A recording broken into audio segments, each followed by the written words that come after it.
Welcome to the podcast, Amazing Tales from Off and On Connecticut's Beaten Path. And I'm your host, Mike Allen.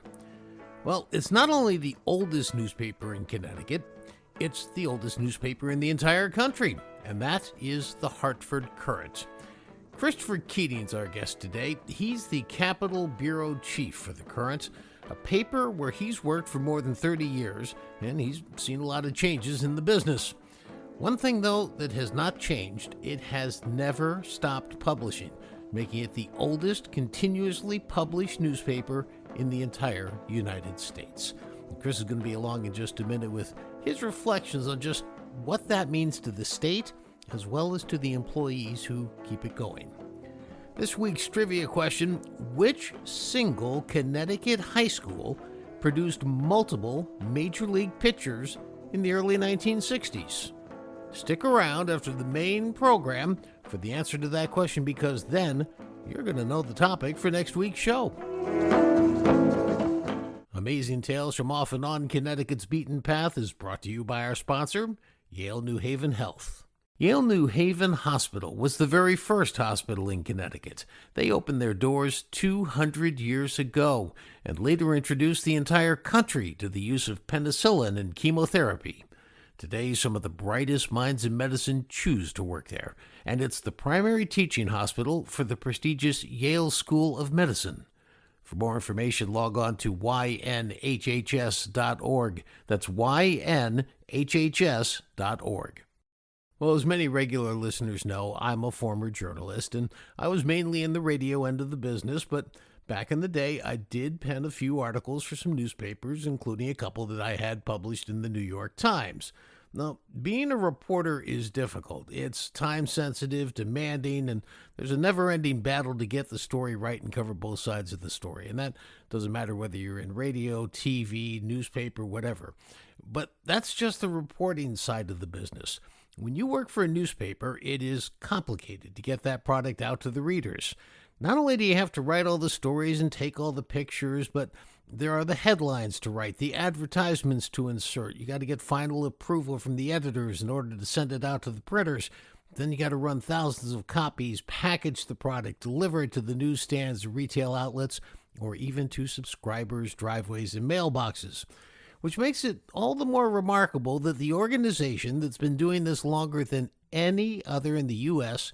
is based right here in Connecticut, in Hartford to be exact. Yes, it's the Hartford Courant and the people behind it who have been publishing that newspaper that many of us, yours truly included, like to read every single day of the week. And they've been at it now for nearly 260 years. Now, what's it like to be with such a heralded organization? Well, today we're going to find out from none other than the person who covers the state capitol for the Courant.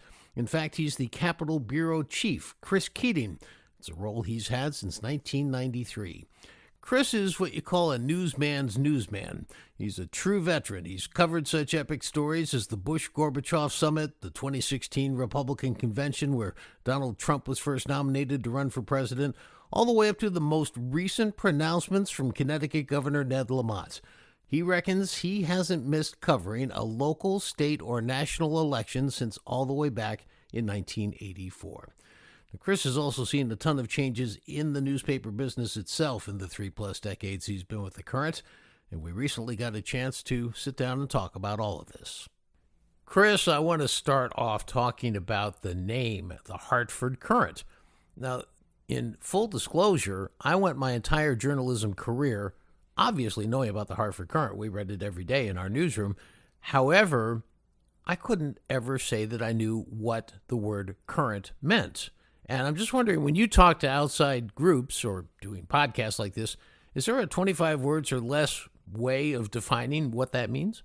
There was always a very funny explanation. Some people said in the days when the Hartford Courant did very long stories, some of the reporters, I remember they said that current was a French word for a long investigative story, which of course it wasn't.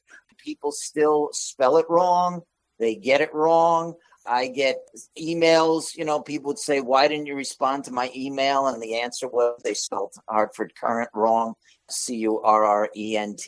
So a lot of people don't necessarily know the origins of it. And I'm not even necessarily an expert myself. If you Google it, it will come up and just say newspaper. So I think we can live with that.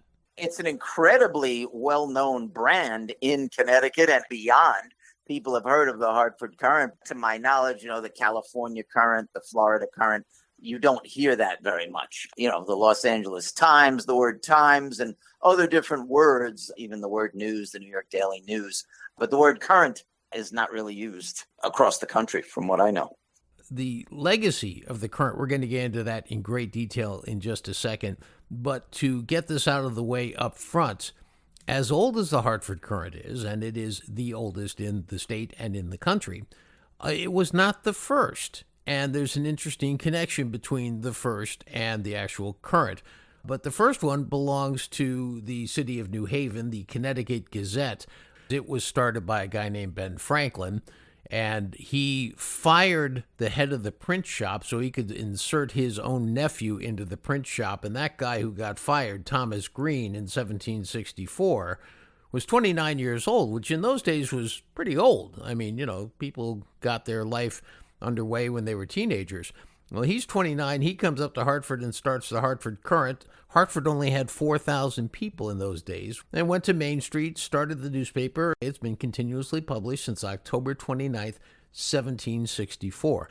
Sometimes there is a debate. The New York Post tries to claim that they were the oldest. They may be the oldest daily. The Hartford Courant was a weekly at one point. The moniker that we give it is the oldest continuously published. That's the key. Obviously, the Hartford Courant is a daily paper now, to say the least. So, different people fight about different things, but generally the Courant, I think, is generally acknowledged to be the oldest continuously published newspaper. Yeah, I see absolutely nobody challenging that statement anywhere in this country whatsoever. Now, let me ask you a question. You come to work there every day and have now for almost, 30, 35 years. When you walk in, does that hit you, the fact that you are working at the oldest paper in the country? And do you feel like you're playing a game of catch where you can't drop the ball and otherwise you have to start over and counting 1, 2, 3 again? Or how does that make you feel as an employee of the oldest paper in the country?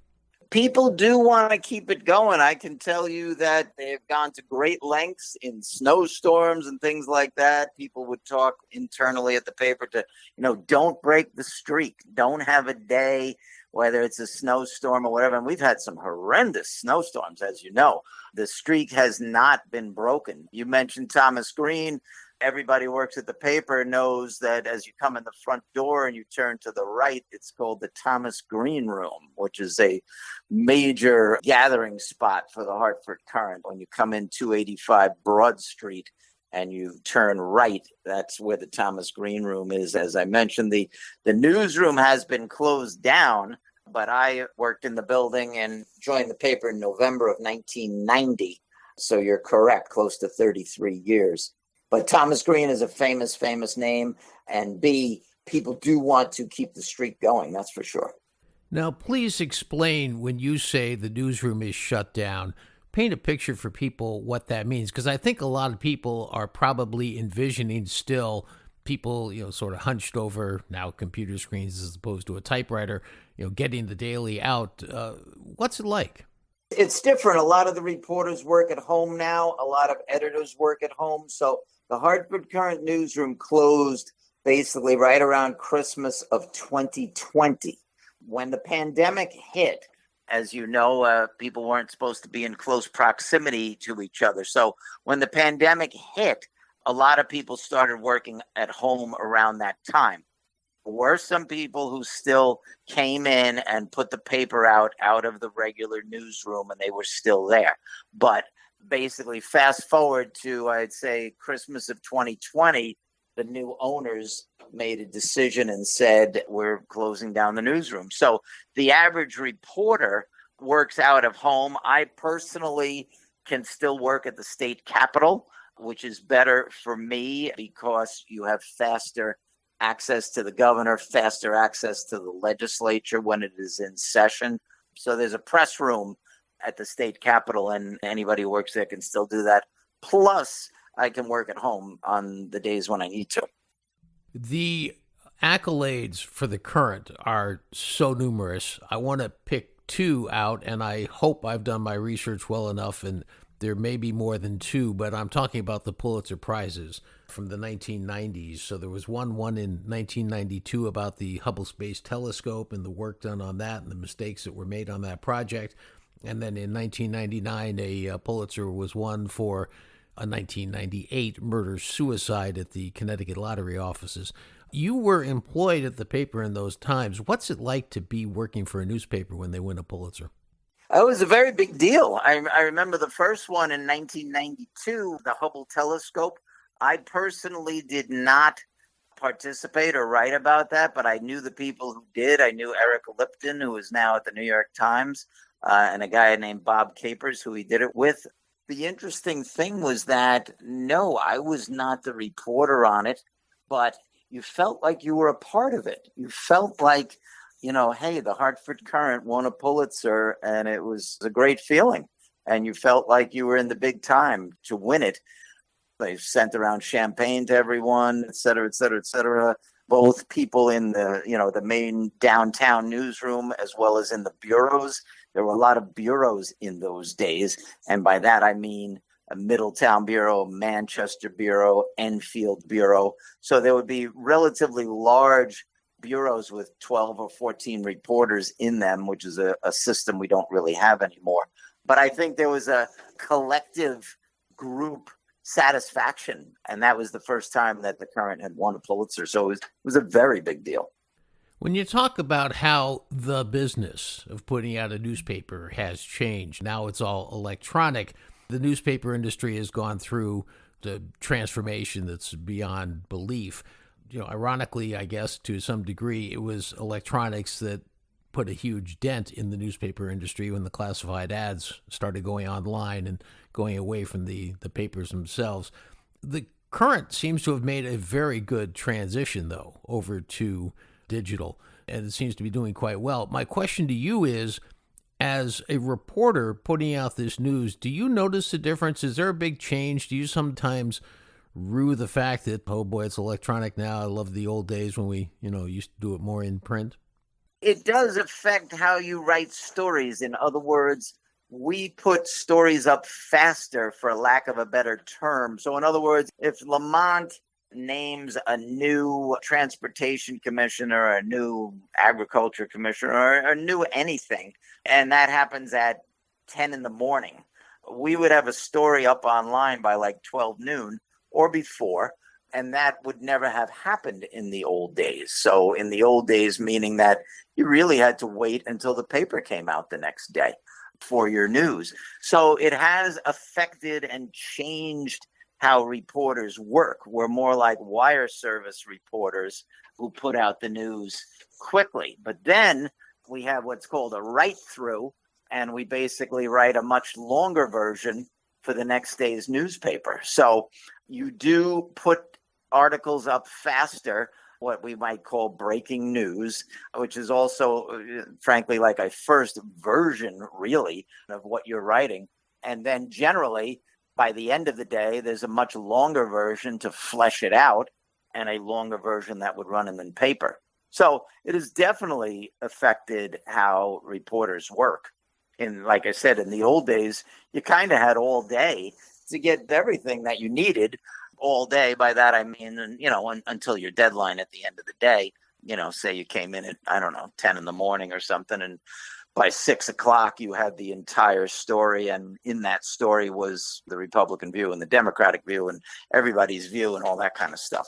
Whereas, like I said, nowadays, we would put up a quick early version of such and such happened, or such and such vote on topic A, topic B, the state passed the state budget bill. Okay, fine.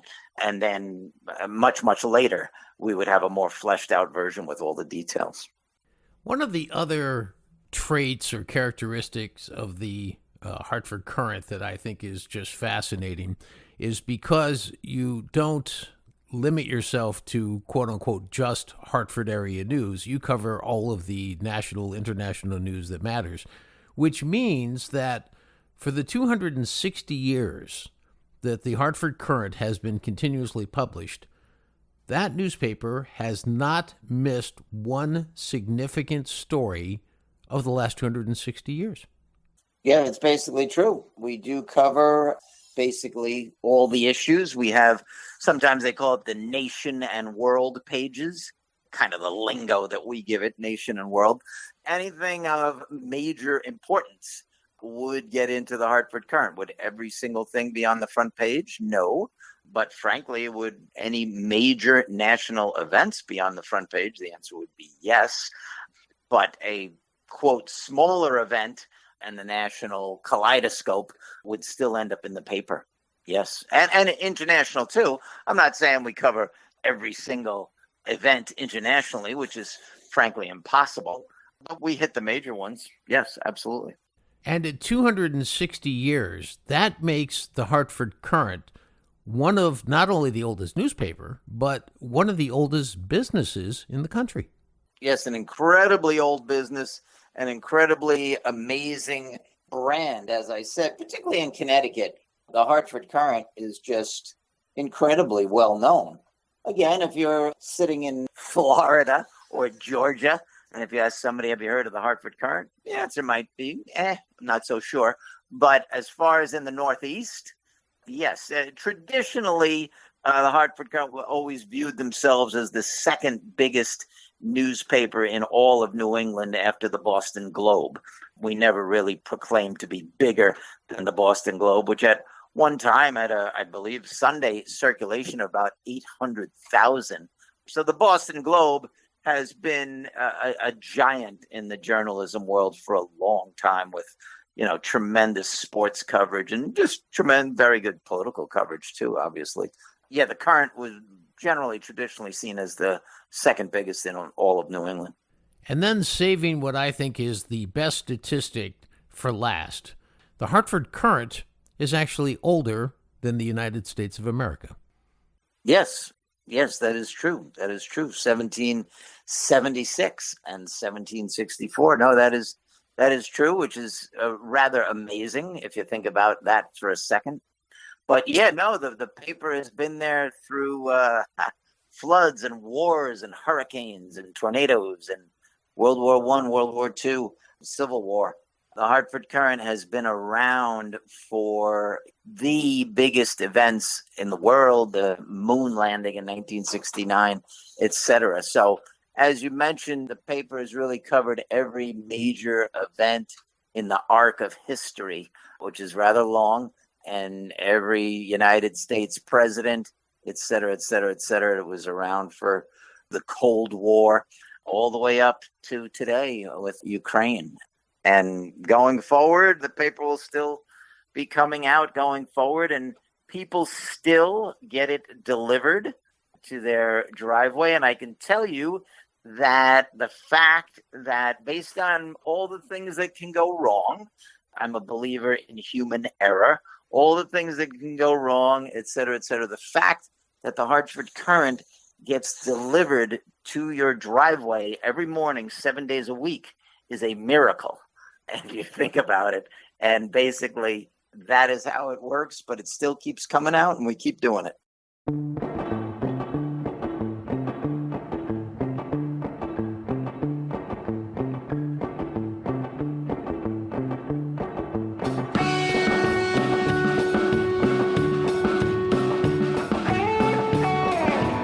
That wraps up this episode of Amazing Tales from Off and On Connecticut's Beaten Path.